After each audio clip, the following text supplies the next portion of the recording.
गुर्जर करनाल में बोले, कोरोना काल में लॉकडाउन लगाना जनता के हित में है। शिक्षा मंत्री ने डीसी से कोरोना को लेकर ऑक्सीजन के स्टॉक की जानकारी ली। बंगाल चुनाव पर बोले मंत्री, बीजेपी को हराने के लिए विपक्षी पार्टियों ने किया सुसाइड। करनाल लघु सचिवालय पहुंचे हरियाणा प्रदेश के शिक्षा मंत्री कंवरपाल गुर्जर ने जिला प्रशासन के अधिकारियों के साथ बैठक की। बैठक में शिक्षा मंत्री ने करनाल डीसी से कोरोना को लेकर सारी जानकारी ली और इस दौरान ऑक्सीजन के स्टॉक को लेकर क्या स्थिति है इसकी जानकारी प्राप्त की। शिक्षा मंत्री ने भविष्य में कोरोना को लेकर स्वास्थ्य विभाग को अलर्ट रहने और किसी कोरोना मरीज को कोई परेशानी न आए इसके लिए आवश्यक दिशा निर्देश दिए। वहीं पत्रकारों से बातचीत करते हुए शिक्षा मंत्री ने कहा कि कोरोना काल में लॉकडाउन लगाना पूरी तरह से जनता के हित में लिया गया फैसला है। इसके अलावा बंगाल चुनाव को लेकर मंत्री ने कहा कि बंगाल चुनाव में बीजेपी को हराने के लिए सभी विपक्षी पार्टियों ने, खासकर कांग्रेस ने सुसाइड करके ममता की पार्टी को जिताया है। लेकिन बंगाल चुनाव में बीजेपी पार्टी का वोट बैंक पिछले चुनावों की तुलना में बड़ा है। जो भी स्थिति है जिले की, उसके बारे में पूरी जानकारी दी गई है और अधिकारी ने बताया कि सारी स्थिति पूरी तरीके से उनके कंट्रोल में है और हमारे पास पर्याप्त बेड हैं और वेंटिलेटर हमारे पास काफ़ी ज़्यादा हैं, लगभग 125 वेंटिलेटर हमारे पास हैं। लेकिन आईसीयू जो है हमारे पास वो इतना नहीं है जितने बेड हैं न जितने वेंटिलेटर हैं। और अभी जो हमारा कल्पना चावला जो है उसमें अभी 10 टन की कैपेसिटी का हमारा जो ऑक्सीजन का एक वो है वो उसकी व्यवस्था स्टोरेज टैंकर जो है वो हमें पूरी उम्मीद है सर कल तक हमारा पहुंच जाएगा और उसकी हमने पूरी तैयारी कर ली। जो बेस उसका बनाना होता है सारा तैयार है हमारा, तो वो कर लेंगे और उसके आने के बाद हमें काफ़ी सुविधा उसमें ऑक्सीजन के मामले में होती है। और तब कुल मिला के अभी भी हमारा ऑक्सीजन का भी और दूसरा भी सारा का सारा ठीक तरीके से सारा प्रोग्राम हमारा ठीक से चल रहा है। लेकिन लॉकडाउन वैसे तो हरियाणा में स्थिति पूरी तरीके से नियंत्रण में थी, लेकिन लॉकडाउन इसलिए जरूरी था क्योंकि इस चेन को तोड़ना था। पेशेंट बढ़ते जा रहे थे, इसलिए इस चेन को तोड़ना बहुत जरूरी था। इसलिए सरकार ने निर्णय लिया और मैं समझता हूँ कि सरकार के साथ साथ इस समय समाज में भी इस प्रकार की धारणा थी कि लॉकडाउन होना चाहिए क्योंकि ये जरूरी है। तो सारे का एक निर्णय लिया गया कि अभी 7 दिन का लॉकडाउन रहेगा ताकि ये चेन टूटे। वैक्सीनेशन ड्राइव कैसी चल रही है क्योंकि प्राइवेट हॉस्पिटल्स में भी लगनी है, तो एक दिन काम भी लेट हुआ, पहले 1 मई से लगनी थी, 2 मई से लगनी शुरू हुई है, तो किस तरीके से पूरे हरियाणा की वैक्सीनेशन? देखिए पूरे हरियाणा में एकदम इस टाइम कोई वो नहीं, सभी लोगों में उत्साह है वैक्सीन लगवाने के लिए। जिस प्रकार से पहले कुछ लोगों ने इसका विरोध भी किया और उसके बारे में गलतफहमियां भी पैदा करने का प्रयास किया, लेकिन धीरे धीरे वो गलतफहमियां सारी की सारी समाप्त होगी और विरोध अब कहीं रहा नहीं क्योंकि जनता को इस बात का पूरा पता चल गया कि वैक्सीन बहुत ही ज़रूरी है और उनके लिए लाभदायक है। तो अब कोई दिक्कत नहीं है, बहुत मतलब तैयार है सब के सब लोग। जैसे ही वैक्सीन आती है, जितनी वैक्सीन आती है वो ऑनलाइन इसकी एक बुकिंग है और लोग अपने टाइम पे जाते हैं और मतलब कोई इसमें प्रॉब्लम, लोगों में उत्साह है, लोगों में बहुत ही उत्साह है। नहीं अभी मुझे इसका पूरा नहीं मैं आपको बता सकता कि क्या रेट है, उसका रेट क्या निश्चित किया गया वो तो मैं बता नहीं सकता, लेकिन लोगों में उत्साह है वैक्सीन। आप शिक्षा मंत्री हैं, लोग उम्मीद कर रहे हैं कि इस बार भी कोरोना काल है, पिछली बार सरकार कोई राहत लोगों को नहीं दिलवा पाई। स्कूल फीस के मुद्दों पर सांसद जी बैठे, पैरवी बहुत की लेकिन हाथ में कुछ नहीं आया। इस बार कुछ उम्मीद कर सकते हैं हरियाणा सरकार के? नहीं देखिए पिछली बार भी ट्यूशन फीस ही थी और उसके बाद जब जो स्कूल के मालिक थे वो हाई कोर्ट में गए थे और हाई कोर्ट ने सारे ड्यूज के लिए कह दिया था, लेकिन उसके बाद सरकार अपील में गई थी और सरकार की अपील के बाद ही हाई कोर्ट ने फैसला दिया था कि केवल ट्यूशन फीस नहीं है। तो हमने उनकी बात पूरी उस तरह की। अभी सुप्रीम कोर्ट का इस प्रकार से फैसला है, उसके बारे में भी हम जल्दी एक कानून लेके आ रहे हैं कि कितनी फीस बढ़ा इसका, तो अब उसका जल्दी वो आएगा और उसमें एक निश्चित करेंगे क्योंकि अभी तक इस प्रकार की ना ही तो कभी परिस्थिति आई और ना ही कभी इस प्रकार की जरूरत पड़ी। ऐसा कोई नियम नहीं था कि कितनी % फीस आप बढ़ा सकते हैं। तो अभी हम उस पर लेके आ रहे हैं, जल्दी हम इस पर फैसला करेंगे कि कमी देखने को मिलती है जिसको लेकर आने वाले समय में हरियाणा में ऑक्सीजन प्लांट कोई हरियाणा में बनाया जाए। पिछले 1 साल के दौरान अगर तैयारियां शुरू हो जाए नहीं, ऑक्सीजन के प्लांट लगाए भी जा रहे हैं और अभी संजय जी ने भी बताया भी था यहाँ पे कोई एक जगह प्राइवेट है और वो लगाने लग रहे हैं। 50 बेड की उन्होंने ऑफर किया, आज ही किया। हाँ। उनको बोला कि आपको जगह उनको एलोकेट कर तुरंत देंगे, कल्पना चावला नहीं कर देंगे, तुरंत हाथों हाथ 5 मिनट में वो कर दिया। एक सवाल है, पीएम केयर फंड से 5 वेंटिलेटर मिले थे करनाल सिविल हॉस्पिटल में, वो आज तक ऑपरेशनल नहीं हुए। क्या वो पैसा खराब नहीं किया? अगर वो 5 वेंटिलेटर होते तो 5 लोगों की जान बचाई जा सकती थी। नहीं, 5 वेंटिलेटर तो 125 है जिसमें सिविल हॉस्पिटल में पीएम केयर फंड से जो है तो वो आज तक भूल फाक रहे हैं, चालू नहीं हो पाए। ना उनका मटेरियल आया, ना डॉक्टर है, ना बिल्डिंग बनी, कुछ नहीं हुआ। अभी ये मेरी जानकारी 5 वेंटिलेटर, यहाँ 125 सरप्लस वेंटिलेटर है। जैसा मंत्री जी ने बताया कि 15 ही यूज हो रहे हैं। 110 वेंटिलेटर तो आज की डेट में यूज भी नहीं हो रहे। नहीं, वेंटिलेटर के साथ साथ उसको चलाने वाला स्टाफ और उस प्रकार की सारी परिस्थितियां की भी जरूरत होती है। केवल वेंटिलेटर की जरूरत नहीं होती, वेंटिलेटर के साथ साथ और सारी चीज़ों की भी जरूरत है। तो उतनी वो नहीं थी जितनी वो थी, लेकिन अभी भी हमारे पास पेशेंट है लगभग हमारा पूरा। दूसरा क्या है कि वेंटिलेटर के बारे में कुछ एक मिनट, वेंटिलेटर के बारे में कुछ गलतफहमी चल रही है। मतलब ऐसा नहीं है, इस बात का फैसला डॉक्टर ही करेगा कि किसको वेंटिलेटर की जरूरत है, किसको वेंटिलेटर की नहीं जरूरत है। अभी वैक्सीन के बारे में भी कोई अभी बात चल रही थी, जो एक इंजेक्शन आता है क्या, रेमडेसिविर, तो उसके बारे में बता रहे थे। उन्होंने कहा कि 10 दिन तक ही उसकी जरूरत होती है, 10 दिन के बाद वो पानी है, किसी कर्म का भी नहीं है। लेकिन कई बार मुझे तो पता ही नहीं कि वो पानी है या नहीं है।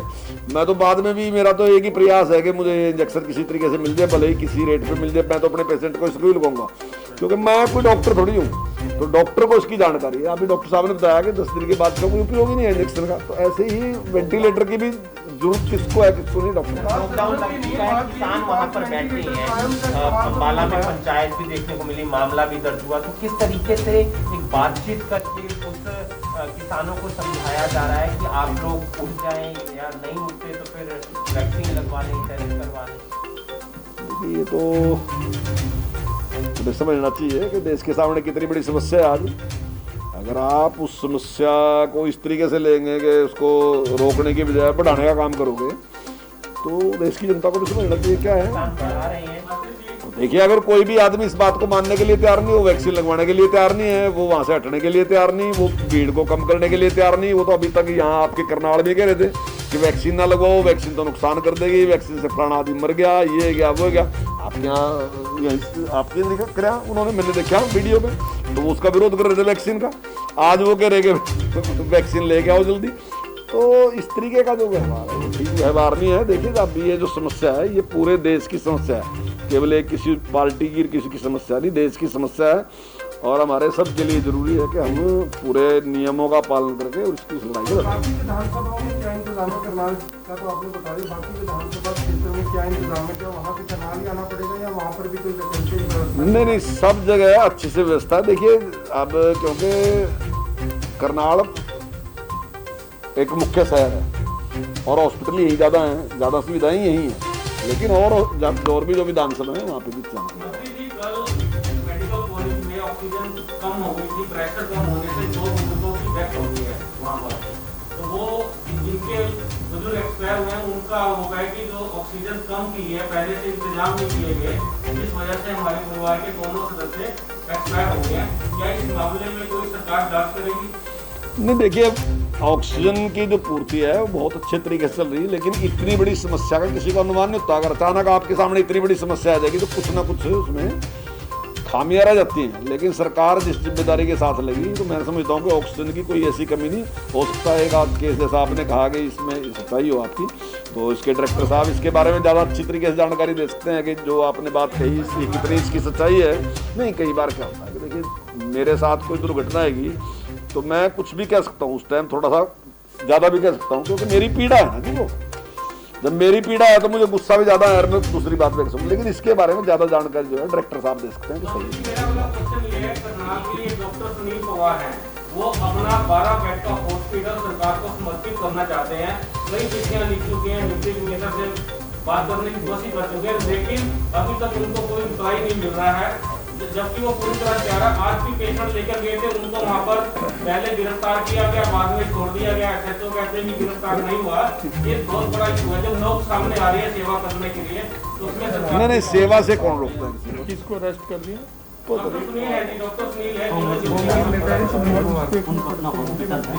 अच्छा, नहीं सेवा करने वाले को तो किसी को नहीं, सेवा वाले को कोई नहीं रोकता। अगर वो देना चाहते हैं तो पता कर लेते हैं। अभी पता कर वो देना चाहते हैं लेकिन ले लेंगे साहब। 2 मिनट में।